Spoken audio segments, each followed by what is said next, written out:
Hello class, this is a video continuing on further group expansions, and in this video we're going to see a way to organize larger expansions as well as an alternative method for expanding groups. So here we go. So as seen previously, the method for expanding groups can be applied to pairs of groups with any number of terms. So in this first one, I'll demonstrate to you what I mean about applying to pairs of groups. As we've seen previously, this can be interpreted as x plus 2, x plus 2, x plus 1, because there are two groups of this one. From here, we can expand this in pairs of groups. So we could pair these two, or we could pair these two to expand. But to keep things simple, I'm going to first use the shortcut where we square the first, square the last, double the product. So looking at just this group, we're going to square the first, square the last, and then take the product, which is 2x, and then double it, which gives us 4x. Notice how I'm putting a bracket outside that entire expansion, because now we're going to expand this group with this one. Now pay close attention to how I organize this, because with more and more terms in the group, it becomes really difficult, and most students tend to write it all in one line. But I'll demonstrate to you how to organize this so that it's a lot neater. So I'll color code this so you can follow along. I'm going to expand this group first. So it's going to become x squared times x. It's going to be x cubed. X squared times 1 is positive x squared. We are now done with this expansion. We're going to move on to the next. So expanding this one now, like so. But now, when I move to the second term, I'm not going to continue writing onto one line. I'm actually going to write it underneath here. But there's an interesting thing that happens when you expand in this manner. Because take a look. 4x times x gives us positive 4x squared. Since this is an x squared term, I'm going to write it underneath the other x squared term.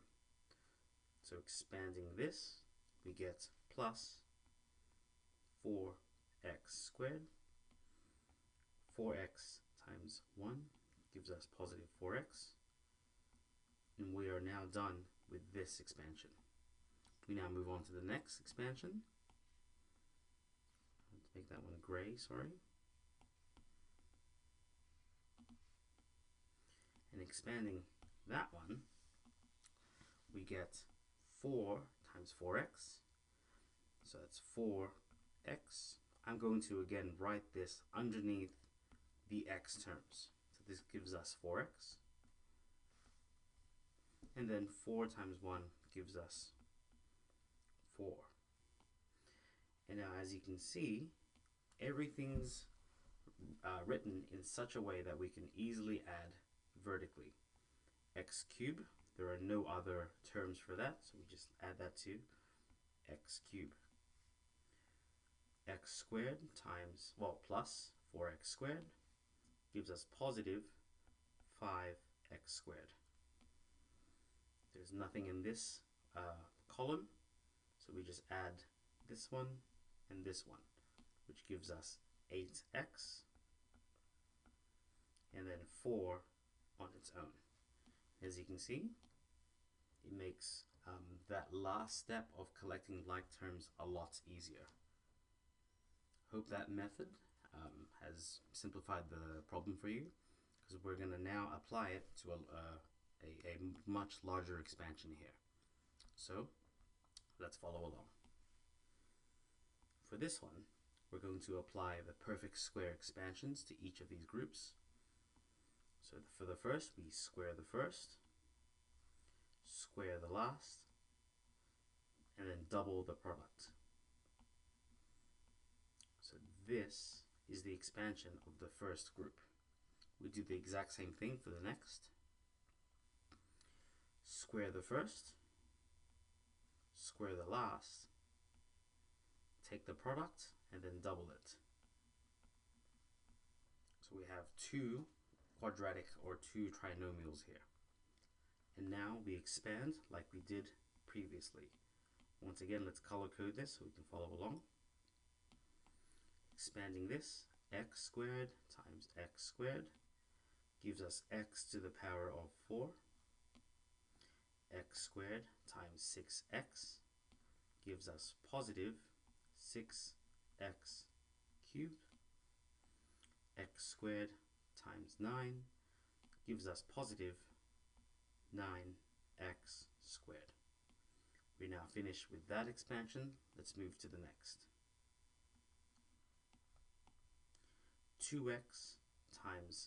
negative 2x times x squared gives us negative 2x cubed. Once again, remember, we're starting on a new line here and making sure we are putting the like terms already in columns. So let's keep going. Negative 2x times positive 6x gives us negative 12x squared. Negative 2x times 9 gives us negative 18x. We're now finished with this expansion. Let's move on to the next one. With plus 1, we're expanding to this. Let's color code it again. 1 times x squared gives us x squared. That's positive x squared. Once again, starting on a new line and making sure the x squares and all the like terms, are just written in columns. 1 times 6x gives us positive 6x.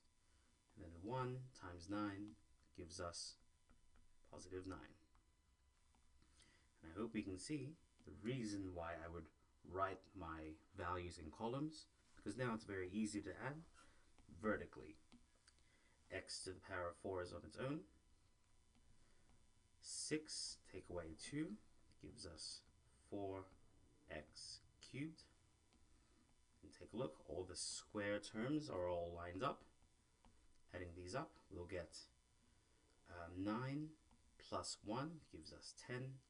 10 take away 12 is negative 2x squared. Negative 18 plus 6 gives us negative 12x. And then 9 is on its own. And that is the expansion for this group. Okay, so I hope that's given you an insight into how we can approach this. Hope to see you in the next video where we tackle these next two problems here. Hope to see you then, and best of luck.